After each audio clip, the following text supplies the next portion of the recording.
সবাইকে নমস্কার। আজকের কাহিনী হচ্ছে দুদিনের ভালোবাসা, দুদিনের ভালো লাগা। তো আজকে আমি তোমাদেরকে একটা গল্প শোনাবো, যেটা হচ্ছে দুদিনের ভালোবাসা। এই কাহিনীটি সত্যি খুবই সুন্দর, তোমরা মন দিয়ে শুনবে কাহিনীটা।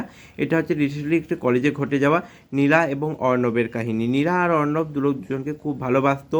ক্যান্টিন কি, ক্লাসরুম কি, লাইব্রেরি কি, কোথাও ওদের নোংরামি করতে বাকি নেই।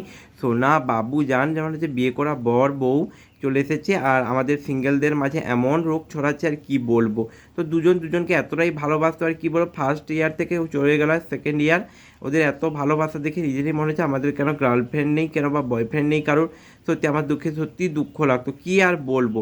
শেষমেশ গড়াতে থাকে এবং দুজনের সঙ্গ ছাড়বে না বলে হাতে প্রতিজ্ঞা করে। এবং একদিন দেখা যায় কি অর্ণব এবং নীলা বিয়ে করবে, পালিয়ে যাবে ভাবছি। তা আমি ভাবলাম সত্যি সত্যি বিয়ে টিয়ে করে নেবে, আমাদের কিছু খাওয়াটা হবে। ওসব তো কিছুই হলো না। মেয়েটা হঠাৎ করে বললো আমার বাড়ি থেকে বিয়ে ঠিক করে দিয়েছি এবং আমার পছন্দের ছেলেকেই বিয়ে করতে হবে বাড়ি।